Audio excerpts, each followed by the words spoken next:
Depuis l'arrivée au pouvoir d'Emmanuel Macron, des pans entiers de notre pays se sont effondrés. La crise du Covid-19 signera la fin d'un mandat catastrophique avec une situation sanitaire et économique calamiteuse. Cette période marque également l'avènement du mensonge et de la manipulation. Dès le début de la crise, une véritable chasse aux sorcières s'est abattue sur les lanceurs d'alerte. Nous avons assisté à des procédés d'inversion permanents. À titre d'exemple, il y a un an, TV Liberté souffrait de la censure en émettant l'hypothèse que le virus pouvait s'être échappé d'un laboratoire.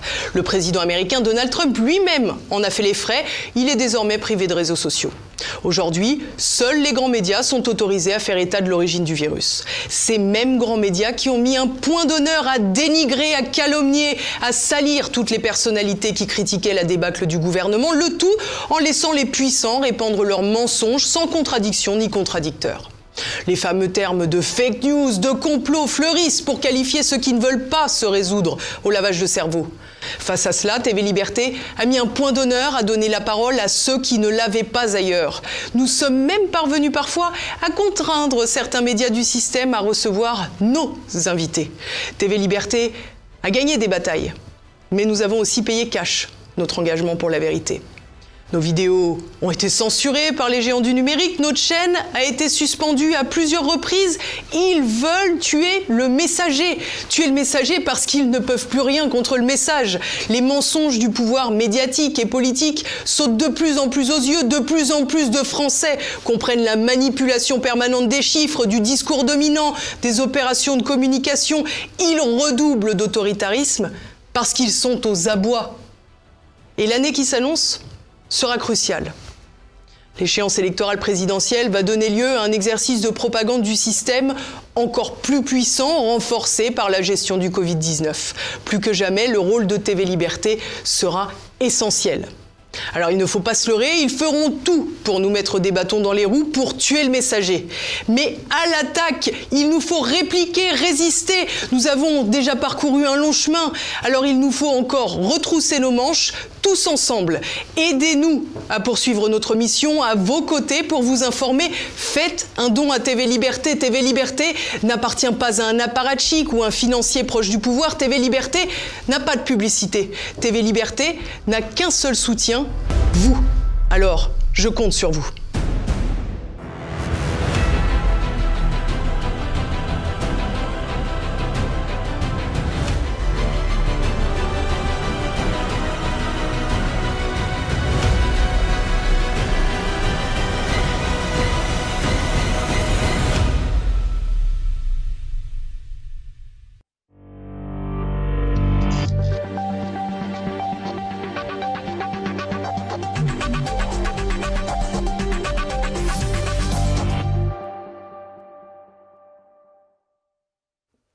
Bonjour à tous, ravi de vous retrouver pour ce nouveau numéro du Samedi Politique après une petite pause forcée. Alors aujourd'hui, on part aux États-Unis. 6 mois après son départ de la Maison-Blanche, Donald Trump a déjà annoncé son grand retour. Alors que faut-il en penser? Quel bilan tirer du début du mandat de Joe Biden? C'est à toutes ces questions que nous allons répondre. Mais avant toute chose, comme d'habitude, n'oubliez pas de commenter, de partager et bien sûr de cliquer sur le pouce en l'air en bas de cette vidéo. C'est parti!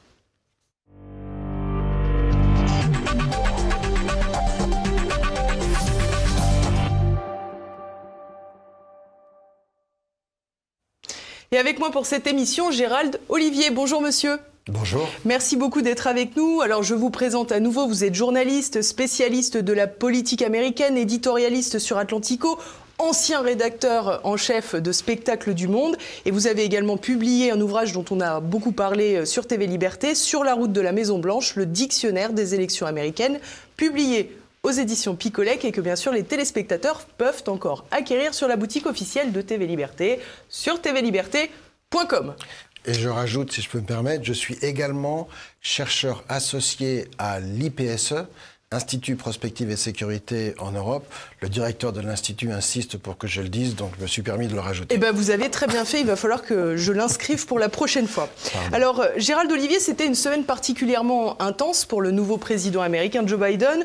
Sommet du G7, sommet de l'OTAN et rencontre avec Vladimir Poutine. On a le sentiment que finalement, c'est un peu ses premiers pas sur la scène internationale. Après déjà 6 mois de mandat, un premier pas assez fébrile. Oui, enfin, tout s'est pas trop mal passé jusqu'à la rencontre avec Vladimir Poutine. Et puis là, ça s'est un petit peu écroulé. Peut-être qu'il était fatigué. Mais il a été très bien su par Boris Johnson. Boris Johnson veut absolument, maintenant qu'ils ont fait le Brexit, ils veulent absolument un accord de libre-échange avec les États-Unis. Donc, il était aux petits soins pour Joe Biden. Il a été très bien su par ses partenaires de l'Union européenne, parce qu'il ne les traite pas du tout comme Trump les traitait il y a quelques mois. Il a été très bien su par l'OTAN, puisque lui, il est prêt à payer la facture, même si les autres ne le font pas, y compris les Européens. C'est juste quand il est arrivé à une rencontre un petit peu plus hostile, avec quelqu'un qui n'est pas seulement un partenaire, mais qui est surtout un rival, voire une puissance adverse, là, ça a été beaucoup plus délicat. Et je pense que ce qui reste, ou ce qui restera du meeting avec Vladimir Poutine, on ne sait pas tellement ce qui s'est dit à l'intérieur, on ne sait pas ce qui s'est dit pendant les fameuses 2 heures de rencontre en tête-à-tête, ni pendant l'heure et demie qui a suivi. Mais on a bien vu qu'avant, le président américain, le président Biden, il portait son âge. Il avait le dos un peu courbé, il était un peu fatigué. Et puis, lors de la conférence de presse, on a eu 55 minutes d'un Poutine qui a improvisé très, très à l'aise. Et on a eu 20 minutes d'un président américain qui a lu ses petites fiches. Ce n'est pas du tout le même message qui est passé. Et on a senti un petit peu de faiblesse de la part de Joe Biden. On a le sentiment aussi que la situation est très tendue sur le terrain géopolitique entre la Russie et les États-Unis. Et que tout cela s'est vraiment retrouvé dans la rencontre entre les deux présidents. Et on voit bien qu'il y a tout un engagement de l'Union européenne, des Occidentaux, j'allais dire, pour aller attaquer un peu Vladimir Poutine sur sa gestion des droits de l'homme, pour parler globalement, on va dire, notamment avec Navalny, et que Vladimir Poutine, lui, n'hésite pas du tout à aller sur ce terrain-là. Il a justement parlé à ce titre de la gestion des manifestations du Capitole. Oui, alors ça, c'est quelque chose qu'on a remarqué chez Poutine, mais également chez les Chinois. Parce qu'il y avait eu une rencontre en début d'année en Alaska, à Anchorage, pas avec Joe Biden, mais avec à l'époque Anthony Blinken, qui est donc le secrétaire d'État, et donc la diplomatie chinoise. Et les Chinois avaient retourné contre les Américains les arguments de la gauche américaine contre les États-Unis. C'est-à-dire tout le narratif sorti de BLM, tout le narratif sorti de la gauche radicale anti-américaine, il est repris aujourd'hui par les adversaires des États-Unis pour dire « vous n'avez pas de leçons à donner, la preuve, regardez votre pays ». Donc ça, c'est quand même assez intéressant. Maintenant, pour revenir à la première partie de votre question, et notamment à la relation entre les États-Unis et la Russie, c'est vrai que les choses sont tendues. Mais je crois qu'il faut quand même souligner une chose, c'est qu'on n'est plus au temps de la guerre froide. On n'est plus dans un monde bipolaire. La Russie n'est plus la puissance que fut l'Union soviétique. Et en dépit des tensions que l'on a, on n'a pas du tout, je dirais, le même enjeu. C'est-à-dire que ce qui est spectaculaire hier, enfin dans le meeting, dans la rencontre entre Vladimir Poutine et Joe Biden, c'est qu'ils étaient d'accord sur les questions nucléaires, ils étaient d'accord sur les questions de désarmement. L'accord START avait été renouvelé avant même cela. C'est sur les petites questions où il y a en fait des désaccords. Sur et des questions sociétales presque. Les questions sociétales, les questions énergétiques, qui sont aussi des questions stratégiques, mais on sent bien que l'avenir du monde ne dépend plus de la relation de ces deux-là. Et c'est plutôt un rapport de force et un rapport, je dirais, de fierté, chacun voulant marquer ses cases et son territoire. Et c'est sur cette petite bataille-là qu'il y a un affrontement aujourd'hui. Un affrontement qui peut être très dangereux parce que vous avez... L'Ukraine est une poudrière et tout le monde le sait très bien. C'est pour moi le dossier le plus chaud entre les deux. Mais voilà, on n'est plus à l'époque de la guerre froide. La Russie n'est plus aujourd'hui un pays en mesure de défier les États-Unis. Et Biden n'a pas... pour moi, suffisamment souligné ce fait. La Russie, c'est 140 millions d'habitants, c'est un PIB de 4 000 milliards. Les États-Unis, c'est plus de 2 fois cette population, 330 millions, et un PIB qui est 5 fois supérieur. Donc, les deux pays ne sont même plus aujourd'hui au même niveau. La réalité, c'est que la Russie, héritière de l'Union soviétique, c'est une puissance d'hier, que la puissance de demain, c'est la Chine. Et c'est face à la Chine où on verra véritablement... Mais les États-Unis, est-ce qu'ils ne sont pas non plus aussi une puissance d'hier aujourd'hui ? Alors ça, c'est une très très bonne question. C'est un pays qui est en train de basculer. On en reparlera peut-être en détail lorsqu'on examinera la politique ou les 6 premiers mois de la présidence de Joe Biden. Ce qui est sûr, c'est que les États-Unis d'aujourd'hui, de 2021, ne sont plus... Les États-Unis que j'ai connus quand personnellement je résidais là-bas il y a encore une vingtaine d'années ne sont plus les États-Unis auxquels j'ai rendu visite tout au long des années 2000 et des années 2010. Avec le Covid, j'y suis pas allé depuis quelque temps, mais on a vu le pays basculer, je dirais, de manière fondamentale au cours des 2 dernières années et au cours des 6 derniers mois de manière considérable également. Alors vous avez souligné l'importance du dossier ukrainien dans les relations américano-russes. Est-ce que vous pouvez expliquer justement quels sont les intérêts américains dans la question ukrainienne et les intérêts russes ?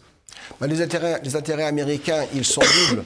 Le premier, c'est de contenir malgré tout expansionnisme ou toute agressivité de la part de la Russie, puisqu'on est sur la scène internationale. Le second, c'est que les États-Unis sont la puissance dominante au sein de l'OTAN, que l'OTAN s'est engagée non pas à faire que l'Ukraine les rejoigne. Je crois que cette question, elle a été mise un petit peu en suspens. Par contre, l'OTAN et les États-Unis se sont engagés, au moins verbalement, à défendre la souveraineté et l'intégrité territoriale de l'Ukraine. Donc leur but, c'est d'éviter qu'il y ait l'explosion d'un conflit entre la Russie et l'Ukraine. C'est en ça que le dossier est chaud. On n'assiste pas un peu à des gestions de crise à géométrie variable, parce qu'on a vu aujourd'hui le dossier arménien avec l'Azerbaïdjan. Personne finalement ne s'est engagé aux côtés des Arméniens et de l'Artsakh. Et là aujourd'hui, tout le monde se mobilise pour amasser des troupes à la frontière du Donbass en Ukraine pour maintenir l'intégrité territoriale de l'Ukraine. Mais l'intégrité territoriale des Arméniens, c'est passé à travers. Oui, vous avez parfaitement raison. Ça, vous avez parfaitement raison. Maintenant, vous avez une approche qui est un petit peu plus cynique. Et c'est vrai que les Arméniens sont totalement passés à la trappe dans ce dossier. Ils n'avaient pas les protections que l'Ukraine peut avoir. Ils n'avaient pas l'intérêt stratégique que l'Ukraine peut avoir. Et à partir de là, c'est quelque chose qui a été largement ignoré par les médias internationaux. Oui, parce que je me suis permise d'insister, parce que vous expliquez une volonté d'expansionnisme russe précisément dans le dossier ukrainien, avec la question du Donbass. Mais est-ce que les intérêts sont doubles ? Je veux dire, la Russie a peut-être un intérêt de défense de ce territoire du Donbass où les gens, d'ailleurs, ont la volonté de se revendiquer russes, pour la plupart. Mais les Américains sont aussi très engagés sur ce dossier. C'est pas forcément... c'est pas forcément dans l'intérêt de la Russie de diviser l'Ukraine. D'un point de vue stratégique, c'est-à-dire mettre peut-être plus malin de laisser une population russe à l'intérieur de l'Ukraine et de laisser l'Ukraine être elle-même. Le véritable enjeu stratégique, c'est la Crimée. C'est d'ailleurs pour ça que les Russes l'ont annexé il y a quelque temps. Et sur ce dossier, si on voulait regarder le fond du dossier, on irait se dire que la décision russe, elle n'est pas totalement injustifiée. Parce que la Crimée, jusqu'en 1954, ne faisait pas partie de l'Ukraine. C'est un cadeau de Khrouchtchev à l'époque, qui je crois lui-même était ukrainien, j'en suis pas sûr, mais à vérifier.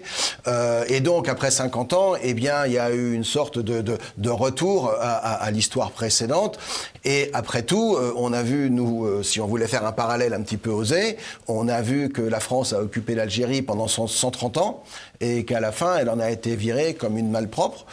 Et là, l'Ukraine a possédé la Crimée pendant à peine 50 ans, ou un tout petit peu plus. Donc si c'est un parallèle qui n'est pas forcément justifié, mais la réalité du dossier, c'est que l'enjeu stratégique, il est en Crimée, parce que c'est l'accès aux mers chaudes, c'est là où la flotte russe des mers chaudes se trouve, et qu'il n'était pas question pour la Russie de laisser partir un endroit aussi stratégique. L'enjeu ukrainien est totalement différent. Oui, l'enjeu du Donbass, c'est bien moins alléchant, j'allais dire, pour les Russes. Voilà. Néanmoins, je pense que du point de vue européen, du point de vue international et du point de vue des États-Unis, ils veulent éviter que se reproduise ce qui s'est fait avec la Crimée, parce que cela montrerait qu'eux, en tant qu'organisation défensive, finalement, ils n'ont pas tellement de poids, ils n'ont pas tellement de fonctions. Or, l'OTAN, ça reste une organisation qui, depuis la fin de la guerre froide, est un petit peu à la recherche d'une justification. C'est quand même une alliance défensive qui avait été conçue justement pour contenir l'expansionnisme soviétique. À partir du moment où l'Union soviétique est dissoute, eh bien, l'OTAN avait accompli sa mission et également aurait pu être dissous. Ça n'a pas du tout été le cas, mais à partir de là, il faut trouver une nouvelle justification. Donc un enjeu comme l'Ukraine permet aussi de justifier la perpétuation d'une alliance comme celle de l'OTAN, qui est très pratique pour les Européens au passage.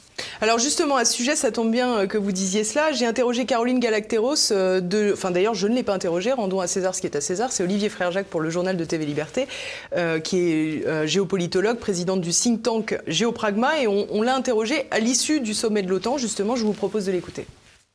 L'arrivée de Joe Biden, c'est l'occasion pour les États-Unis, après la phase Trump, qui était marquée par un dialogue assez dur et assez agressif.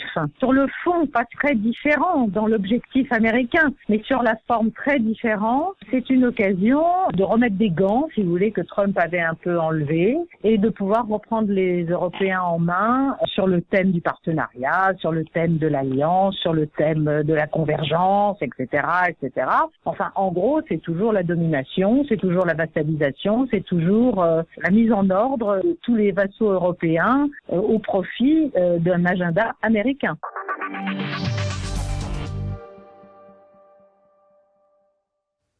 Que pensez-vous de ces déclarations ? Il y a toujours deux faces à une pièce. Et moi, ce qui me frappe, c'est la vision du rôle des États-Unis dans l'OTAN vu d'Europe et du rôle des États-Unis dans l'OTAN vu des États-Unis. C'est-à-dire que beaucoup d'Américains se posent la question, qu'est-ce que nous faisons à diriger l'OTAN ? C'est-à-dire que, oui, il y a maintenant près de 80 ans, nous sommes allés en Europe pour lutter contre le nazisme et libérer l'Europe durant cette guerre. Et à l'issue de cette guerre, on s'est trouvé grande puissance mondiale. À un moment où il fallait reconstruire le monde. Et donc, nous avons fait un certain nombre d'efforts pour reconstruire le monde. Efforts qui nous ont rapporté par la suite, parce que nous avions besoin de partenaires commerciaux et qu'une Europe hors mine n'était pas dans notre intérêt. Donc, la justification du leadership américain dans le monde, il se comprend très bien dans la perspective d'un monde de l'après-Seconde Guerre mondiale. Maintenant, c'était il y a 80 ans. D'accord ? Et l'Amérique est toujours là. Et du point de vue américain, lorsqu'on demande aux pays européens de consacrer 2% de leur budget à la défense pour financer l'OTAN, ils sont incapables de le faire. Et ce sont les États-Unis qui vont devoir, je dirais, payer la note à leur place. C'est ça contre quoi Donald Trump s'était insurgé. Et c'est à ce sujet qu'il avait dit, les Européens vont devoir payer, 2, le monde a changé, et je ne suis pas sûr que je vais venir à leur secours. Et donc ces mêmes Européens qui reprochent aux Américains d'avoir un monde à leur ordre, à leur bord et selon leurs intérêts, dès que les États-Unis veulent s'en retirer, ils disent « Mais non, faut rester, ne partez pas, vous verrez, on va être gentil avec vous, on a absolument besoin de vous. » Donc il faudrait comprendre qui a intérêt à quoi dans cette histoire.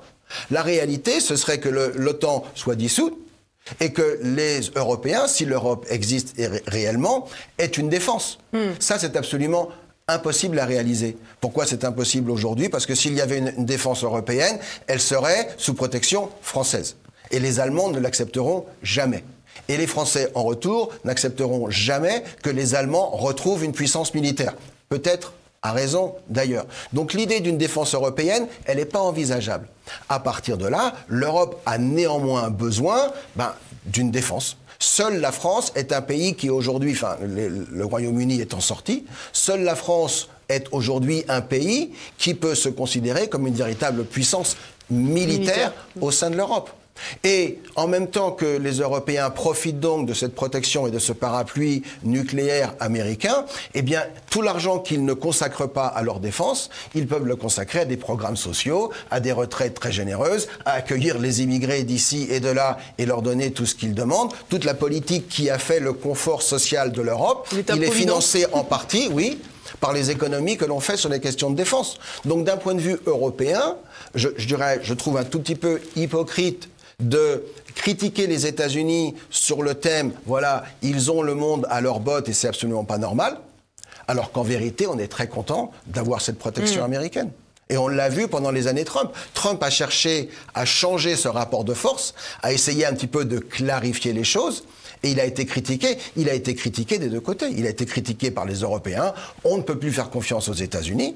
D'accord ? Il a été critiqué par les Américains, parce qu'un certain nombre d'Américains trouvent très pratique d'avoir l'OTAN, parce qu'à travers les pays européens, ils ont des clients pour leur industrie d'armement. Et ça se voit clairement quand vous regardez un pays comme la Pologne. La Pologne, à partir du moment où le mur de Berlin est tombé, et ils ont eu 2 priorités, intégrer l'Union européenne, intégrer l'OTAN. Et ils ont intégré l'Union européenne, ils profitent de ces subsides pour connaître une croissance qui est tout à fait remarquable. Mais en ce qui concerne leur défense, ils achètent américains. C'est un des meilleurs clients de l'aviation américaine parce qu'ils savent très bien qui est leur protecteur, et ils savent très bien que si un jour les choses vont mal à nouveau avec leurs voisins russes, c'est pas sur Paris ou Berlin qu'ils pourront compter, mais ce sera plutôt sur Washington. On a l'impression, finalement, pour reprendre le terme de Caroline Galacteros, que c'est une forme de vassalisation reconnaissante, quoi. Oui, on pourrait le décrire comme ça, mais on va dire que les Européens ont une vision au-delà, dire que pour les Européens, l'âge de la guerre est terminé. On est dans ce monde postmoderne où la guerre est quelque chose du passé. Et donc, imaginez aujourd'hui qu'il y a une menace militaire stratégique sur l'Europe. Pour les Européens, ça n'existe pas. Ce qui est assez surprenant d'ailleurs, parce que finalement, la guerre est beaucoup moins ancienne sur le continent européen qu'aux États-Unis sur leur propre sol. Oui, et puis surtout, ce qui est pour moi est fascinant, c'est qu'aujourd'hui, la guerre ne se fait plus avec des armées. Quand vous avez une invasion, que l'invasion soit faite par des militaires avec des bottes ou bien avec des gueux en sandales, c'est toujours une invasion. Et aujourd'hui, en Europe... Ou avec des drones, d'ailleurs. Comment ? Ou avec des drones. Avec des drones, si vous voulez. Mais je veux dire qu'une invasion est toujours une invasion, un changement de population, un changement d'influence, un changement de société. Donc, la guerre, telle qu'on l'a connue à un certain moment entre la France, la Prusse, tous les royaumes d'Italie que vous voudrez, l'Autriche, la guerre telle qu'on la connaissait jusqu'à la Première Guerre mondiale. Aujourd'hui, il est peu probable que de tels conflits se reproduisent en Europe, encore qu'on n'en est pas totalement sûr. Par contre, le monde reste conflictuel et il demeure essentiel pour les pays d'avoir une défense. Et les pays européens, un certain nombre d'entre eux, les Allemands, les Danois, les Hollandais, considèrent que la guerre appartient au passé. Et qu'à partir de là, ça ne sert à rien de s'y préparer et on peut se reposer sur quelqu'un pour vous assurer sa protection. Oui, c'est une forme de vassalisation. Et alors, au niveau de l'OTAN, justement, on a le sentiment que c'est un retour en arrière avant les années Trump, quelque part. Mais pourquoi Donald Trump n'a-t-il pas réussi à imposer sa vision des choses, à peut-être ne pas payer ce que les États-Unis devaient à l'OTAN, refuser de mettre la main à la poche et aller au bout de son idée, à savoir ne plus être le gendarme du monde, quelque part ? Parce que vous avez également, il y a deux raisons. Mais l'une des raisons, c'est parce que vous avez aux États-Unis un certain nombre de pouvoirs établis, d'influence au sein du département d'État, au sein du département de la Défense. Le fameux État profond.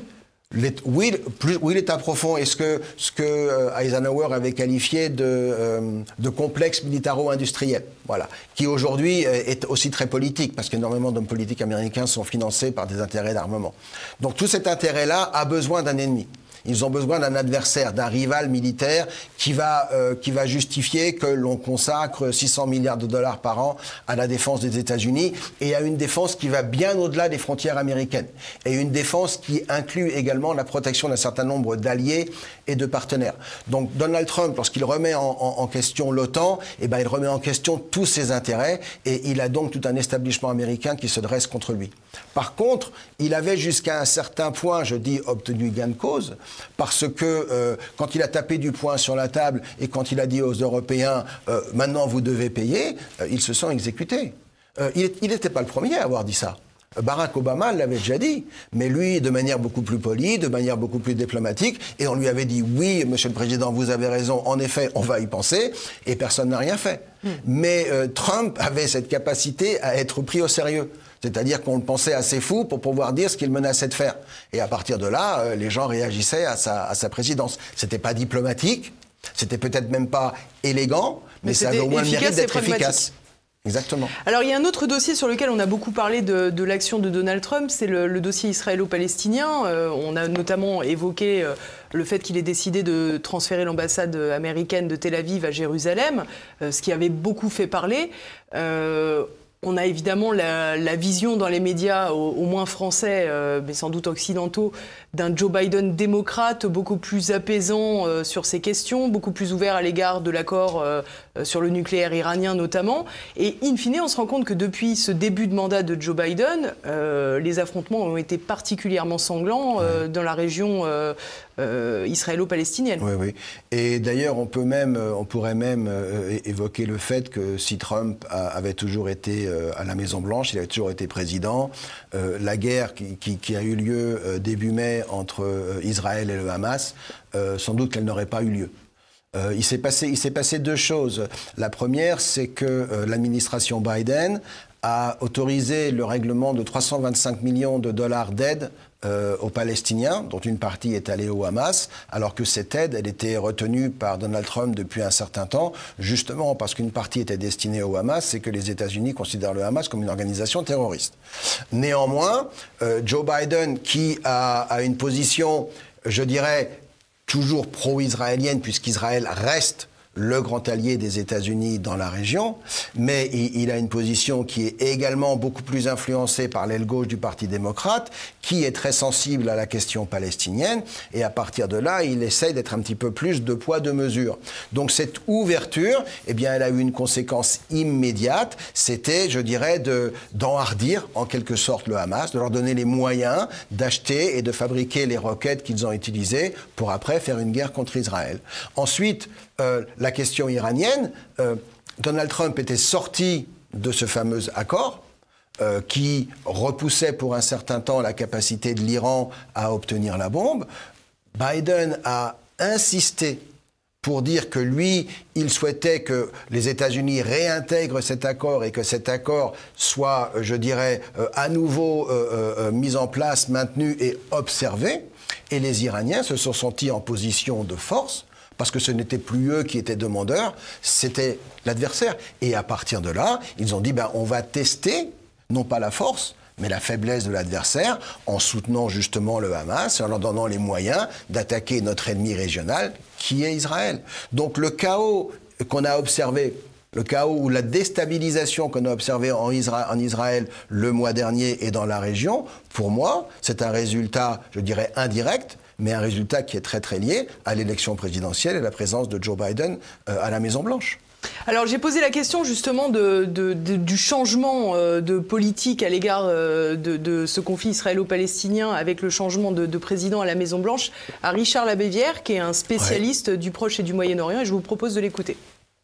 Ce qui inquiète beaucoup Tel Aviv, c'est que l'administration Biden entend réouvrir, relancer les négociations avec l'Iran sur le nucléaire. Donc ces processus marginalisent encore plus l'intransigeance israélienne dans sa manière de réprimer les mouvements sociaux et les revendications politiques palestiniennes.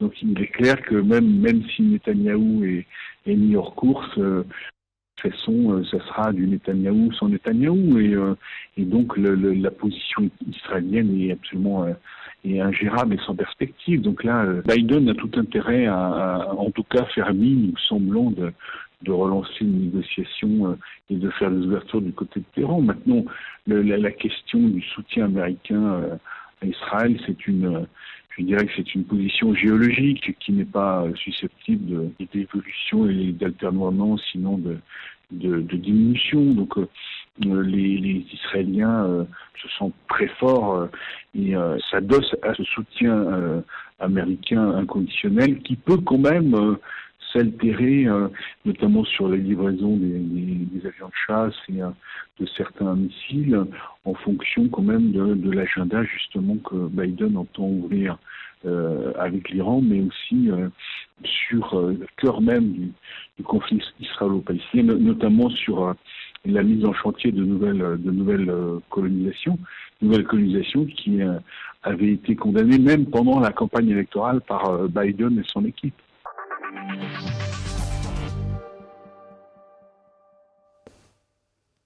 Alors ce sont des explications un peu différentes des vôtres. Finalement, pour Richard Labévière, lui, il considère que c'est le soutien des Américains envers le pouvoir israélien qui a poussé justement vers ce nouveau conflit, cette émergence d'affrontements auquel nous avons assisté récemment. Est-ce que finalement, expliquer que c'est le relâchement de Biden à l'égard du Hamas, c'est pas un peu une solution de facilité? Est-ce que finalement, précisément, c'est pas le fait qu'Israël ait eu un peu l'impression d'avoir les coups des franches avec l'arrivée de Joe Biden qui a mis le feu aux poudres?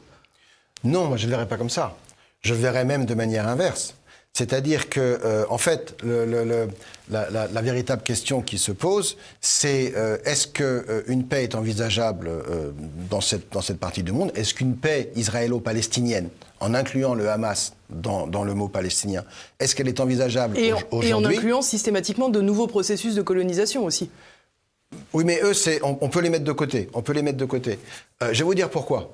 Donc pour moi, la question fondamentale, c'est est-ce que la paix est envisageable? Et donc après, si oui, sur quelle base? Et quels sont les deux États? Quelles sont leurs frontières? Quelles sont leurs limites? Je vous rappelle que tout au long des années 90, et notamment après la première guerre du Golfe, dans le cadre des processus d'Oslo, les négociations étaient allées très très très loin. Elle s'était terminée par une rencontre à Camp David, sous la présidence Clinton, entre Ehud Barak, à l'époque, qui était, je crois, de mémoire, le Premier ministre israélien, et Yasser Arafat. Et l'accord conclu était l'accord le plus favorable à l'autorité palestinienne, bien plus favorable que les termes sur le terrain aujourd'hui. Et il était pratiquement signé, tout était fait.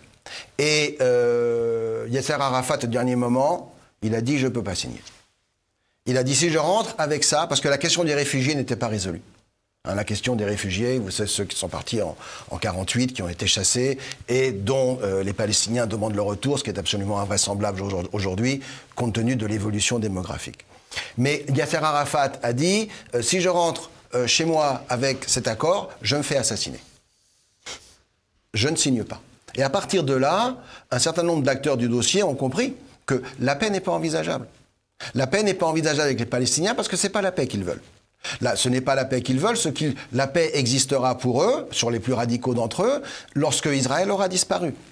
Donc l'idée d'un partage, non, pas forcément. Pas forcément, parce que regardez Israël, on le constate aujourd'hui, Israël est la seule démocratie multiethnique au Proche-Orient. La preuve, c'est qu'il y a même aujourd'hui des Arabes au gouvernement. Vous avez une coalition, la coalition derrière le ministre Naftali Bennett, une coalition qui est assez hétéroclite et invraisemblable. Elle inclut le parti islamiste, qui a, je crois, 2 ou 4 députés à la Knesset. Vous avez des Arabes en Israël. L'Israël n'est pas qu'un État juif. C'est un État qui est véritablement multiethnique. Et pour chasser Netanyahou, le nouveau Premier ministre, M. Naftali Bennett, qui lui-même est un nationaliste, voire un ultra-nationaliste, qui considère que Israël, il est un partisan de ce qu'on appelle le Grand Israël. Là, je m'aventure un peu parce que je ne suis pas spécialiste de ce dossier. Mais à ce que j'ai cru comprendre, il serait favorable à une annexation de toute la Cisjordanie, ce qui n'est pas encore la position du Likoud, qui n'était pas la position de Netanyahou, donc qui va encore au-delà de ce qu'on a envisagé. Mais tout ça pour vous dire que la réalité sur le terrain, c'est que vous avez une autorité palestinienne qui est divisée, avec d'un côté un groupement qui s'appelle le Hamas, et le Hamas ne fera jamais la paix. À partir de là, vous n'avez aucun intérêt à faire des négociations. C'est ce que Trump et Netanyahou avaient entériné ensemble, et ils ont dit nous, on va avancer sur la paix, mais en laissant de côté cette organisation, et on va avancer avec tout le monde, avec les autres, avec les petits, avec ceux, avec la périphérie, ceux dont jusqu'alors on interdisait de parler. D'où les piliers des accords Abraham, c'est d'aller chercher les monarchies du Golfe, d'aller chercher le Maroc, pourquoi pas le Soudan, pour reconnaître la réalité d'Israël et isoler progressivement le Hamas, c'est-à-dire ce petit noyau qui est totalement anti-israélien, parce que je pense qu'une paix est possible avec l'autorité palestinienne, dirigée par Mahmoud Abbas aujourd'hui. Cette paix, elle est possible, pas avec le Hamas. Et donc la stratégie de Trump, c'était de passer par la périphérie pour imposer la paix. Biden n'est pas totalement opposé à cet accord, il ne l'a pas totalement remis en question. Par contre, il souhaite donner beaucoup plus de place aux arguments palestiniens dans la négociation, et c'est ce qui, pour moi, a enhardi le Hamas à se dire on est là, on existe, et on va montrer qu'on existe. Et après tout, la guerre du Hamas, elle peut aussi être destinée à empêcher toute nouvelle négociation, en justement tablant sur le conflit plutôt que sur la parole. Donc le Hamas sait très bien qu'ils ne vont pas vaincre Israël demain. Par contre, ils ont une certaine capacité de nuisance. Et leur guerre peut radicaliser Israël et empêcher tout redémarrage de négociations entre l'autorité palestinienne et Israël, puisque le peuple palestinien lui-même est divisé. On va clôturer ce dossier géopolitique, si vous le voulez bien, Gérald Olivier, pour passer à la politique intérieure. Je l'ai dit, Joe Biden est arrivé à la Maison-Blanche il y a à peu près 6 mois.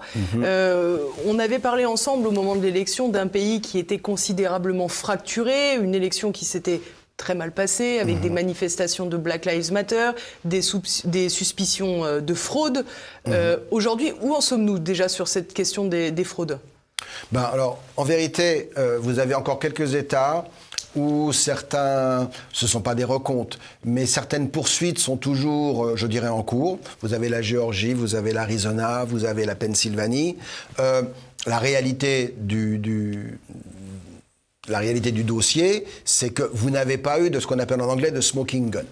C'est-à-dire qu'on n'a pas encore été capable de mettre à jour des fraudes suffisamment importantes pour inverser le résultat de l'élection. Donc le résultat, il est acquis. Joe Biden sera président jusqu'au 20 janvier 2025, sauf s'il trépasse d'ici là. Voilà, mais ça, c'est un fait. Par contre, dans certains dossiers, et je pense en particulier à la Géorgie, vous avez eu un article de presse qui est paru il y a une dizaine de jours, suite à une enquête où on s'est aperçu que, il y avait 20 000 bulletins, dont on est pratiquement sûr aujourd'hui que ce sont des faux. Que ce sont des bulletins de vote qui ont été polycopiés ou qui ont été reproduits et qu'on a fait passer des bulletins qui étaient, je dirais, frauduleux. Et là, on a un exemple concret et démontré qui, aujourd'hui, est entre les mains d'un juge qui a ouvert une enquête. Maintenant, ça concerne 20 000 bulletins en Géorgie. Alors, ça suffirait à inverser le résultat de la Géorgie, puisqu'il y avait 10 000 voix d'écart. Mais l'élection est acquise, l'élection est passée, donc on ne reviendra pas dessus. Et il faut reconnaître malgré tout que 8 mois après, compte tenu du nombre d'accusations de fraude qui avaient été mises en avant par l'équipe de Donald Trump, ils n'ont pas véritablement réussi à en démontrer la réalité tangible et importante sur beaucoup de dossiers. Moi, j'avais dit à l'époque que ce n'était pas des fraudes, c'était bien plus des irrégularités et c'était surtout des règles du jeu qui avaient été changées de façon à favoriser notamment un avec camp. le vote par correspondance, bien sûr. Avec le vote par correspondance et avec l'absence de vérification. C'est-à-dire que, techniquement, quand vous recevez un bulletin de vote par courrier, eh bien, vous devez vous assurer que la personne qui prétend avoir envoyé ce bulletin est bien qui ou il ou elle est, que c'est un citoyen américain, qu'il a le droit de vote, qu'il habite là où il est. Enfin, il y a un certain nombre de vérifications qui sont mises en place, parce qu'il est très facile de frauder sur ces bulletins. Or, dans un certain nombre d'États, la Géorgie est compris, mais la Pennsylvanie aussi, l'Arizona, le Nevada et d'autres, on sait très bien que ces vérifications ont été éliminées. À partir de là, on a admis un certain nombre de bulletins. Et ce sont des États qui étaient particulièrement importants. Ah bah c'était les fameux États clés, les fameux États décisifs. Ce sont des États où l'élection s'est jouée à quelques dizaines de milliers de voix. Oui, donc vous aurez toujours, et ça reste aujourd'hui dans l'esprit des Américains, et même au-delà. Je dis au-delà parce que, petite parenthèse, vous avez peut-être suivi en début de mois, Kamala Harris, la vice-présidente, a fait un déplacement au Guatemala et elle a été reçue par des banderoles qui indiquaient « Trump a gagné ». Rentre chez toi, Trump a gagné. Donc cette idée que l'élection n'est pas totalement légitime, elle a dépassé les frontières des États-Unis. Néanmoins, elle est entérinée. Biden est le président légal. C'est le président qui a été élu. Et ça, c'est un fait et c'est comme ça. Ce qu'on constate aujourd'hui, c'est que dans les deux camps, eh bien, on prépare la prochaine élection. Mais alors, quand Donald Trump dit « je serai de retour au mois d'août à la Maison-Blanche », c'est du Donald Trump Non, oui, c'est du Donald Trump. Il ne devrait pas dire ça. Il ne devrait pas dire ça parce qu'il y a des gens qui le croient. Et ça, c'est dangereux. C'est dangereux parce qu'il n'y a pas de... À moins qu'il ait un smoking gun quelque part. Mais moi, j'y crois pas du tout. Smoking gun, je suis désolé, je fais du franglais. Mais qu'il ait un argument massu qui fasse que des juges soient prêts à agir sur le résultat, ce qui n'est pas le cas aujourd'hui. Et très honnêtement, les juges ne veulent surtout pas toucher à cette élection. Parce que ça mettrait le feu au pays. Voilà, ça mettrait le feu au pays. Parce que malgré tout, le pays est plus important que Donald Trump, même pour les supporters de Donald Trump.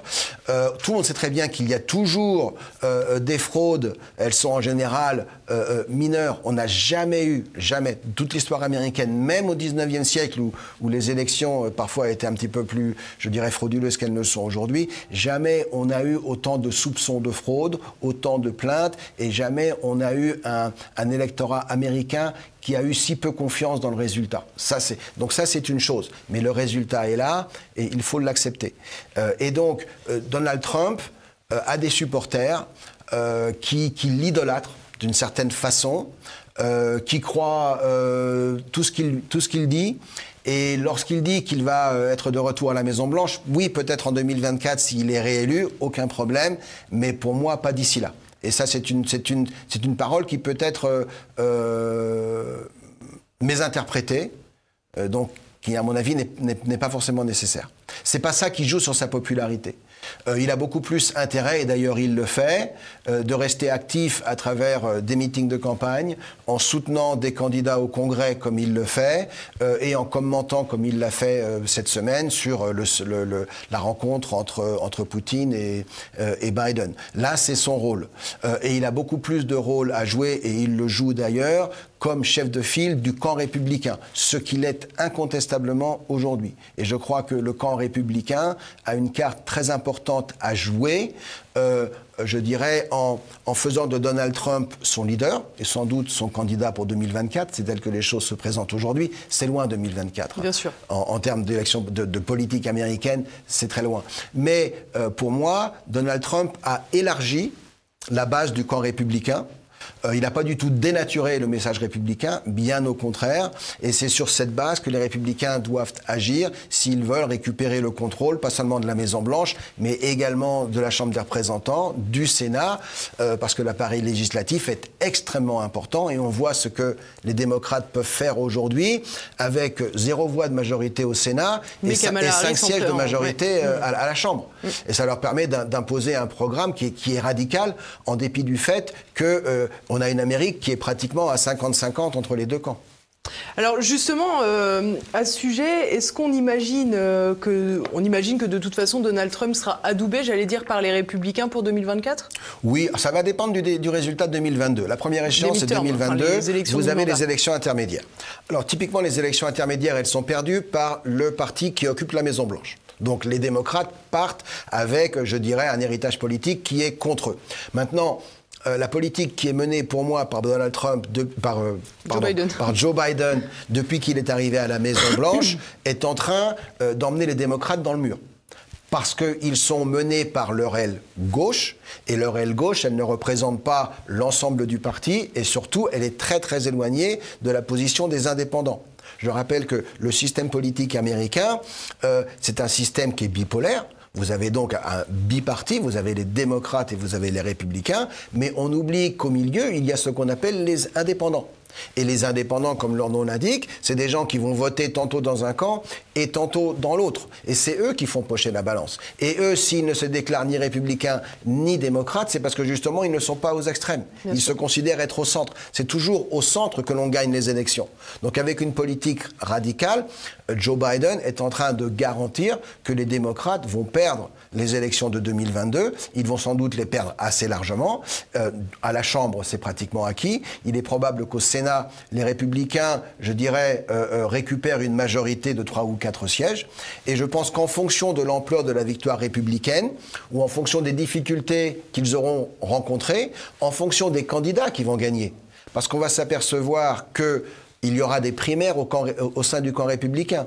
C'est-à-dire que les élus qui ont soutenu les procès en impeachment contre Trump, les élus qui ont dénoncé les événements du 6 janvier et le discours de Donald Trump ce jour-là, ces élus républicains mais anti-Trump vont faire l'objet de défis lors de primaires républicaines. C'est-à-dire qu'il y aura un challenger du camp républicain, lui adoubé par Donald Trump, qui se présentera en phase 2. Mais pas pour l'élection générale, pour la primaire à l'intérieur du parti.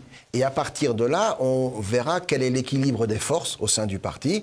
Et en fonction des résultats, on verra si c'est toujours Donald Trump qui peut s'estimer être le leader, parce qu'il a vraiment les troupes avec lui, ou bien si l'on remarque que certains au sein du parti ont envie d'en arriver à l'après-Trump.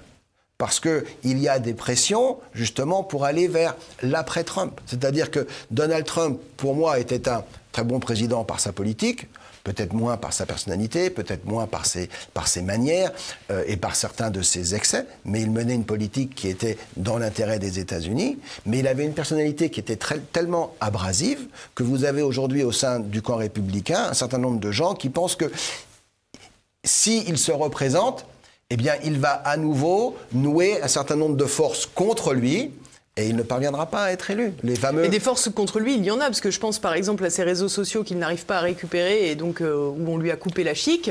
C'est quand même quelque chose, c'est un véritable handicap dans une campagne électorale américaine. Oui, c'est un handicap, c'est même un problème politique, un problème de premier amendement, de liberté d'expression. Oui, mais de démocratie, puisque tout le monde aime ce mot. Mais... Voilà, absolument. Mais là, on est dans les perversions du monde moderne. C'est-à-dire que ces plateformes qui permettent à un certain nombre d'entre nous de nous exprimer par téléphone portable ou sur Internet, ce sont des plateformes privées. Ce sont des plateformes privées... Qui ont le monopole. Qui ont, pour certains, un monopole, et qui, surtout, lorsque vous demandez à les utiliser, vous demandent de signer ce qu'ils appellent les Terms of Services. Les CGU, les conditions générales d'utilisation. Exactement. Merci. Voilà, vous le faites en français, moi j'ai l'habitude à le faire en anglais. Donc oui, c'est pas moi qui le ferai en anglais, je vous rassure. Mais c'est la même chose. Et dans ces conditions générales d'utilisation, eh bien, ils ont le droit de vous faire taire si ce que vous dites ne leur convient pas. Donc, en effet, on a une privatisation du discours politique avec un contrôle par des gens qui n'ont été élus par personne, qui n'ont aucune légitimité, mais qui ont simplement un pouvoir énorme du fait de l'outil qu'ils contrôlent. Et ces gens-là sont majoritairement des gens de gauche, voire d'extrême gauche. Le patron de Jack Dorsey, qui est le patron de Twitter, est, je veux dire, quelqu'un qui est pétri d'anti-américanisme. D'une certaine façon. Et à partir de là, anti-américanisme dans la définition des États-Unis telle qu'on les conçoit traditionnellement. Et donc il est fondamentalement anti-Trump et il ne fera rien pour le rétablir. Et il est même très très heureux et très fier d'avoir réussi à faire taire Trump. Donc la solution pour Trump et pour les républicains, c'est de parvenir à mettre en place des plateformes Alternative, première chose, ou bien, et ça c'est une autre option qui à mon avis aurait dû être considérée du temps de la présidence Donald Trump, c'est tout simplement de briser ces monopoles. Ça a déjà été fait.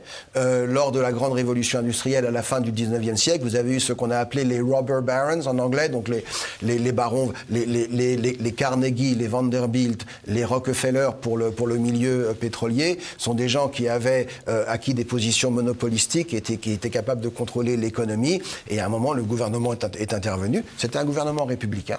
C'était le gouvernement de Theodore Roosevelt et il a, par une loi antitrust, il a cassé ces monopoles, il les a divisés, il les a affaiblis. Et pour moi, ce qui pend au nez de ces plateformes, c'est ça. C'est une intervention gouvernementale qui serait, elle, soutenue par les démocrates et par les républicains. Parce que les démocrates ont l'avantage aujourd'hui d'avoir, je dirais, un partage d'idées avec ceux qui contrôlent ces plateformes. Mais qu'est-ce qu'il en sera demain ? Et si demain, vous avez une inversion de cette relation, ces plateformes pourront faire taire les démocrates comme elles font taire les républicains aujourd'hui. Si personne ne s'en plaint, c'est parce que les démocrates qui sont majoritaires au sein des médias, qui sont majoritaires dans la culture, qui sont majoritaires au sein du débat des idées et dans les universités, sont très contents que ce président qui ne pense pas comme eux n'ait pas accès à la parole. Alors vous disiez tout à l'heure que les élections de mi-mandat allaient être très difficiles pour Joe Biden au vu de la politique qu'il mène depuis son arrivée à la Maison-Blanche. Alors justement, qu'en est-il de la situation sociale, j'allais dire, aux États-Unis, qui a été, comme l'essentiel du monde occidental d'ailleurs, marquée par le Covid? Alors, vis-à-vis du Covid, on peut en parler, ça c'est peut-être le plus grand succès de Joe Biden. Mais c'est au moins médiatique en tous les cas. Oui, non, réel. Enfin, c'est-à-dire qu'aujourd'hui... on sait notamment que l'annonce de la découverte du vaccin a été faite après l'élection pour ne pas favoriser Donald Trump. Oui, ça absolument, mais c'est ce que j'allais vous dire. C'est le succès de Biden, mais il le doit en grande partie à l'action de Donald Trump précédemment. C'est Donald Trump qui a mis en place les structures et la pression pour faire que les laboratoires obtiennent un vaccin en 6 mois et non pas en 5 ans. Et si on se projette un an en arrière, si on revient un an en arrière, au mois de mai 2020, lorsque Donald Trump a dit « nous aurons un vaccin avant la fin de l'année », on lui a éclaté de rire au visage. Et tous les spécialistes sont venus sur les plateaux télé pour dire que c'est impossible, qu'il délire, que c'est faux, que ce ne sera pas le cas, que c'est impossible, qu'il faut 10 ans pour faire un vaccin, 5 ans minimum, etc., etc., etc. Le vaccin, on l'a eu le 14 décembre ou le 20 décembre. Donc le vaccin, le premier, le vaccin Pfizer, a été réalisé alors que Trump était toujours président. Et d'ailleurs, Joe Biden lui-même s'est fait vacciner alors qu'il était encore que président élu avant sa prise de fonction en janvier. Et Donald Trump avait pris soin de mettre en place une logistique pour que le vaccin soit diffusé en très grande dose. Donc on a eu 400 ou 600 millions de doses. Avec le cabinet McKinsey, peut-être aussi comme en France. Je ne pense pas. Moi non plus, visiblement. Je ne pense pas. Ça s'est bien passé. Non, pour être plus sérieux, c'est vrai qu'aujourd'hui, quand vous regardez les chiffres de la pandémie aux États-Unis, on a l'impression qu'elle est derrière nous. Je dis nous, mais elle est derrière les Américains. J'espère qu'elle est derrière tout le monde. Apparemment, c'est pas le cas en Asie ou dans quelques autres endroits. Mais aux États-Unis, véritablement, la pandémie est en recul fondamental. Il y a toujours des décès, malheureusement, mais les nouveaux cas sont très très peu nombreux. À une époque, vous aviez 50 000 nouveaux cas tous les jours, 100 000 nouveaux cas tous les jours. Aujourd'hui, on n'est même pas à 1000. Donc c'est tombé considérablement et vous avez plus de la moitié de la population américaine qui a été vaccinée. Donc ça empêche aussi la circulation du virus. Donc de ce point de vue-là, sur la pandémie, à moins qu'il y ait des variantes qui apparaissent à l'automne, sur la pandémie, on peut dire que les États-Unis ont réussi à mettre le problème derrière eux et on remarque d'ailleurs que leur économie est en train de repartir à vitesse grand V. Ça va très très vite, ça va presque trop vite, parce qu'on a aujourd'hui des pressions, je dirais, inflationnistes. Donc sur ce plan-là, il y a une certaine réussite. Maintenant, vous me parliez de la politique sociale, là ça n'a rien à voir.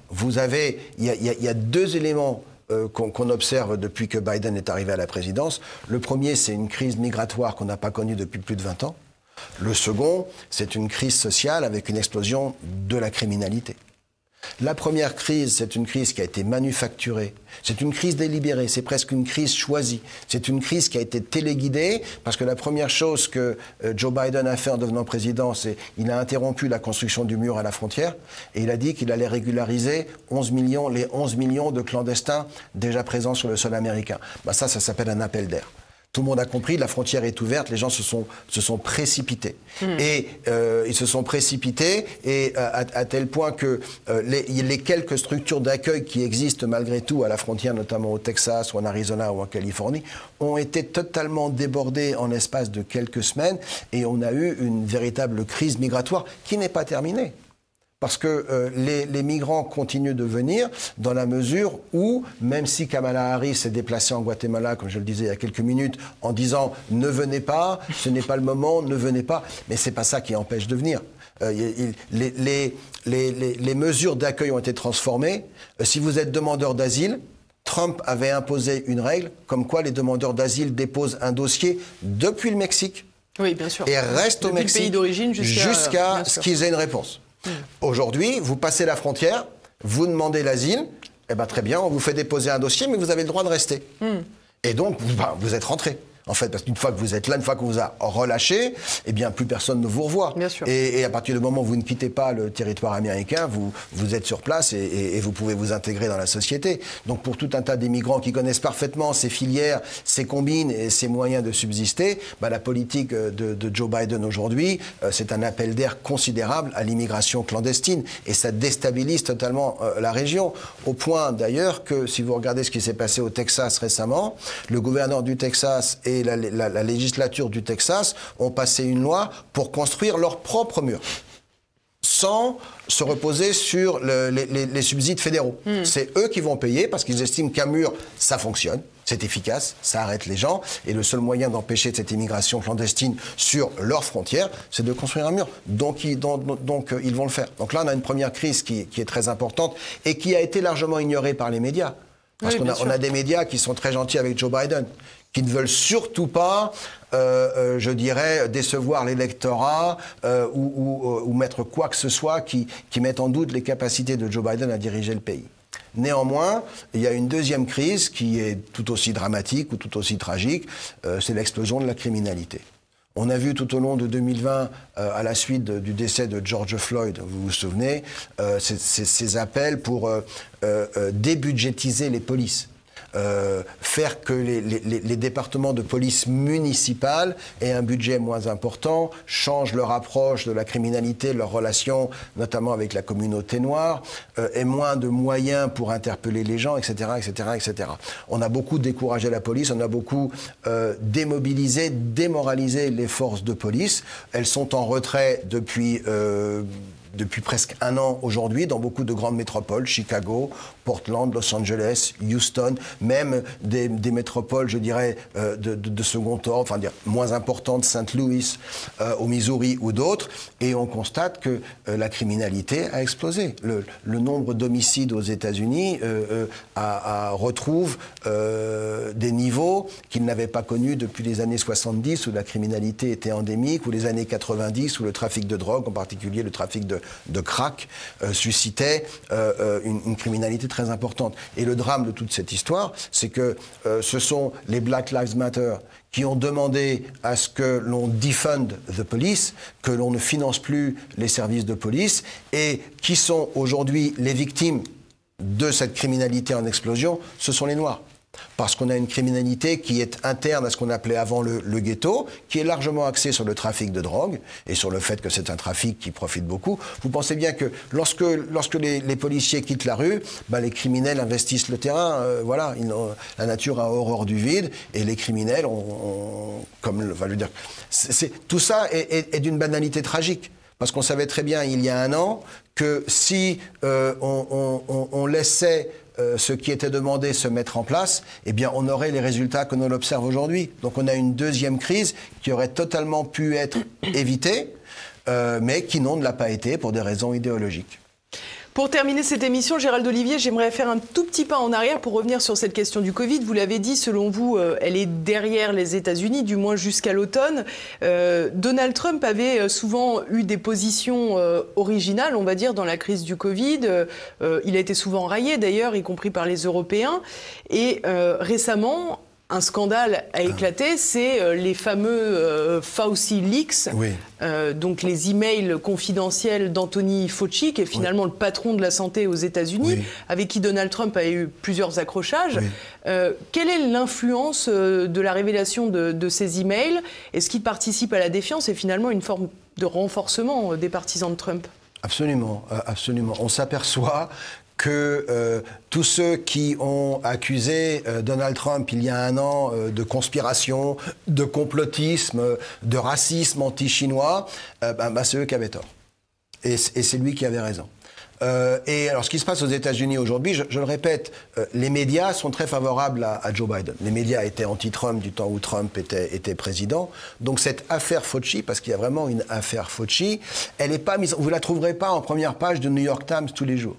Mais il y a eu une réalisation, je dirais, d'un certain nombre d'Américains que ce personnage, qui avait des airs de gentil papy, hein, c'est un médecin qui a une carrière absolument très très honorable, qui était devenu donc le visage du département fédéral de la médecine.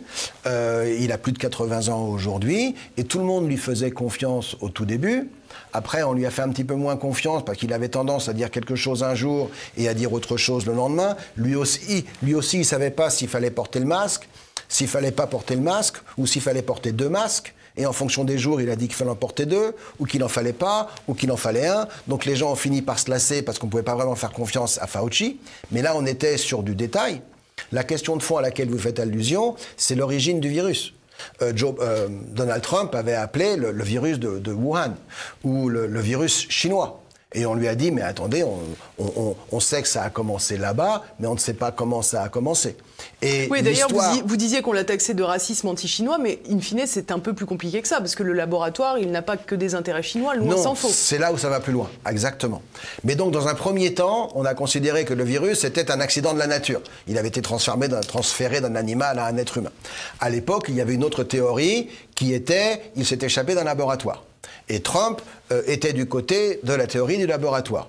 Et le docteur Fauci lui a dit, faut pas du tout la mettre en avant parce que c'est pas bon pour nos relations avec la Chine. En vérité, le docteur Fauci ne voulait pas la mettre en avant parce que les Américains avaient financé le fameux laboratoire. Ils n'étaient pas les seuls, les Européens aussi. Bien sûr. Mais c'était un laboratoire et qui d'ailleurs avait à plusieurs reprises échoué lors de contrôles de sécurité. Et vous aviez eu des rapports qui avaient mis en garde contre le fait qu'attention, ils ne respectent pas un certain nombre de règles. Et ce sont des laboratoires qui travaillent sur des produits extrêmement dangereux, extrêmement toxiques. On est sur de la guerre bactériologique, véritablement. Et notamment sur le fameux gain de fonction donc, d'un coronavirus. Voilà, absolument. Et donc on est pratiquement certains aujourd'hui que ce virus, donc il n'est pas arrivé par un pangolin, il est sorti de ce laboratoire. Et on s'est aperçu aux États-Unis que le docteur Fauci était au courant de cette thèse, qu'il avait même accrédité cette thèse en privé et qu'il avait agi pour faire en sorte que cette thèse ne sorte pas du petit cercle de personnalités qu'il l'avait identifié.